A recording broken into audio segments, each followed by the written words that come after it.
دیکھ رہے تھے تو پھر لشکر کو کیوں بھیجا؟ عین اس وقت جب ان کے جذبات عظمت مصطفیٰ کی خاطر بلند تر مقام پر پہنچ چکے ہیں. مفسرین نے لکھا اگر اس وقت حضور روک دیتے تو یہ روکنا جنگی حکمت عملیوں کے خلاف تھا. تاجدار مدینہ صلی اللہ علیہ وآلہ وسلم نے ان کے جذبات کو سرد نہ ہونے دیا، روانہ کیا، مگر احتیاطاً اور اپنے علم کی بنا پر پہلے ایک اور قاصد بھیج کر حالات چیک کرا کر کے بتا دیا کہ واقعہ یوں نہیں. اب رہ گی بات یہ شخص نے جو آ کر حضور کی بارگاہ میں عرض کی کہ آقا وہ تو مجھے قتل کرنا چاہتے ہیں، تو کیا انہوں نے جھوٹ بولا؟ انہوں نے جھوٹ نہیں بولا. آپ اس کی وضاحت سن چکے ہیں کہ یہ جا رہے تھے اور ایک مسافر آ رہا تھا جو اس کو جانتا تھا. وہ شخص مسلمان نہیں تھا. اس نے کہا کہاں جا رہے ہیں؟ فلاں قبیلے کے بنو مستلق کی طرف جا رہا ہوں. کیوں؟ حضور کا قاصد بن کے. اس نے کہا کیا تو جانتا نہیں تو نے اس قبیلے کا ایمان لانے سے پہلے قتل کیا ہوا ہے؟ اس غلام نے قتل کیا ہوا تھا. کہاں میں نے قتل کیا ہوا ہے؟ تو کہا تو نے قتل کیا ہوا، تمہیں پتا چل چکا ہے، انہیں پتا چل چکا ہے. وہ اپنے شہر سے باہر نکل کے تیرے انتظار میں ہیں، اگر تو وہاں چلا گیا تمہیں قتل کر دے.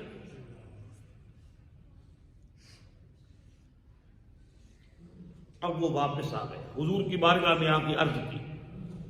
اب اس مقام پر جو کہا گیا کہ اے ایمان والو جب تمہارے پاس کوئی فاسق خبر لے کر آئے، اب یہاں پر حضور کے صحابی کو نشانہ تنقید نہیں بنایا جا رہا، بلکہ حضور کے اس غلام کو تو ایمان والا کہا جا رہا ہے اور اس خبر دینے والے کو فاسق کہا جا رہا ہے. کس کو فاسق کہا جا رہا ہے؟ اس خبر دینے والے کو فاسق کہا جا رہا ہے. حضور کے اس غلام سے تو اللہ خطاب کر رہا ہے اے ایمان والو جب کوئی فاسق تمہیں خبر دے. فاسق تو اسے کہا جا رہا ہے جس نے رستے میں حضور کے غلام کو خبر دی ہے. اور یہ تو گستاخان صحابہ کا روز اول سے معمول رہا ہے، اور ادھر گستاخان اہل بیت اور گستاخان نبوت کا ازل سے معمول رہا ہے.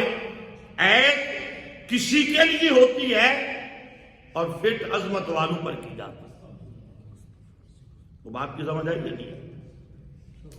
اور پھر اگلے مقام پر فرمایا پھر جب یہ صحابہ کرام گئے پھر واپس آ گئے، چلے گئے اور واپس آ گئے. اور پھر اس آیت کا نزول ہوا، اگلی آیت کا کیا فرمایا وَاعْلَمُوا، جان لو. اس بات پر ہمیشہ دھیان رکھنا اور اس بات کو جان لو، اس بات کو سمجھ لو اور اچھی طرح سمجھ لو. اَنَّ فِيكُمْ رسول اللہ، بے شک اللہ کے رسول تم میں موجود ہیں. بے شک اللہ کے رسول تم میں موجود ہیں. سارے بولو جان لو اللہ کے رسول تم میں موجود ہیں. یہ کس کو کہا جا رہا ہے؟ صحابہ کو، جس وقت یہ قرآن کی آیت نازل ہوئی. اب میں عرض کرتا ہوں کہ یہ آیت اسی وقت کے لیے ہے یا صبح قیامت تک کے لیے؟ جی فیصلہ کر لیں آپ لوگ. یہ آیت، یہ قرآن کی جو آیت جس وقت نازل ہوئی اسی وقت کے لیے ہے یا قیامت تک کے لیے؟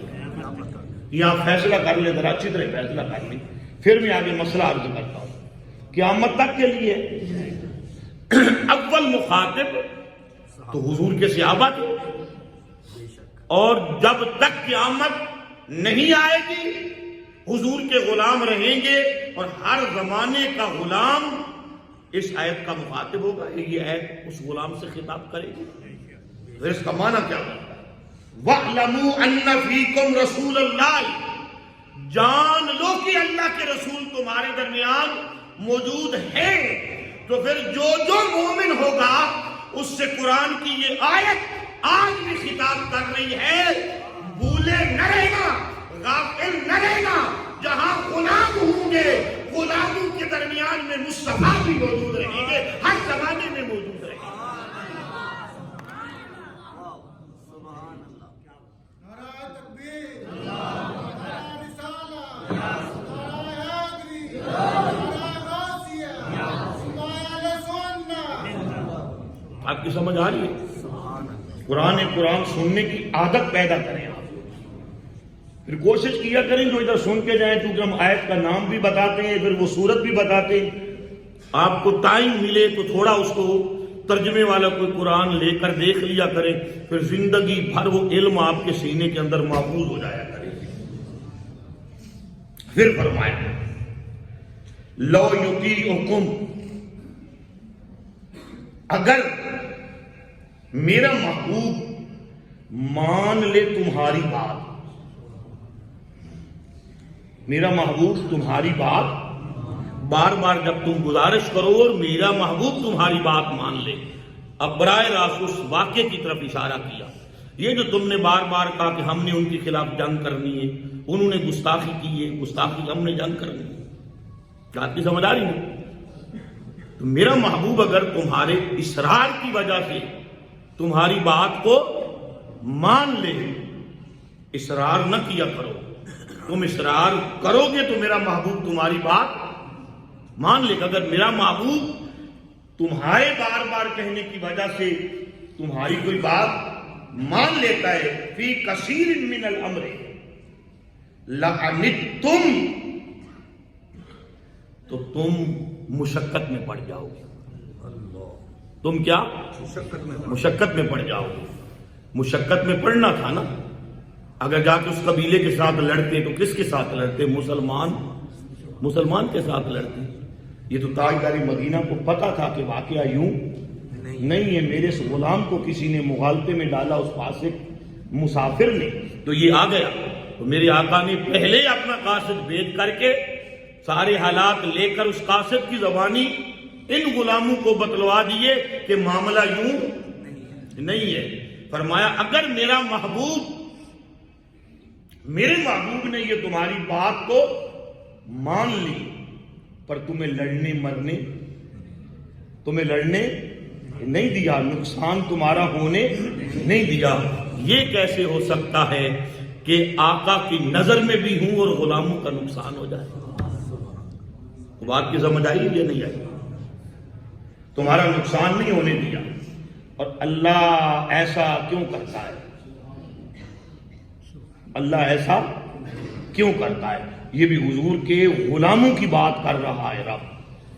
ایک بات، ایک صفت حضور کے غلاموں کے اندر موجود رب بیان کرے تو جو قرآن بیان کر دے اس کے مقابلے میں تو حدیث ہی نہیں آ سکتی، تاریخ کیسے آ سکتی ہے؟ بے شک۔ اور یہاں تخصیص ہی نہیں فرمائی کہ یہ صفت فلاں صحابی کے اندر ہے، فلاں کے اندر نہیں ہے۔ بولا بھی کرے نا، تھوڑا بولا، یہ یہاں پر تخصیص بھی نہیں فرمائی کہ یہ صفت فلاں صحابی کے اندر ہے اور فلاں کے اندر نہیں ہے۔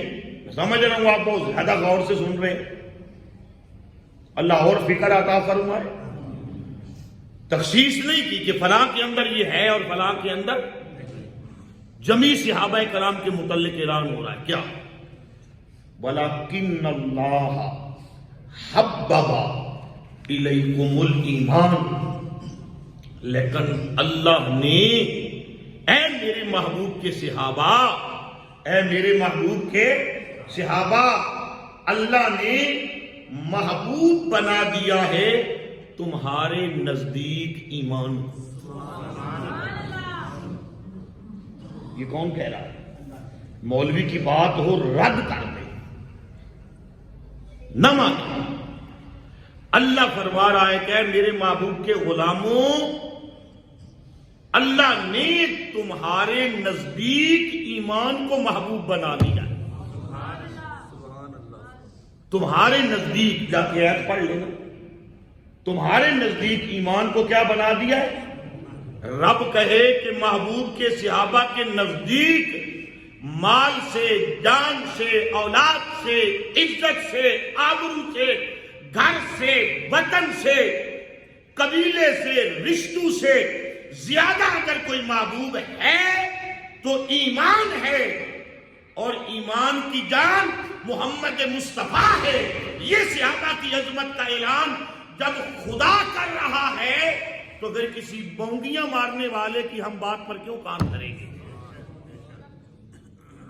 وہ بات کی سمجھ آ رہی ہے یا نہیں آ رہی؟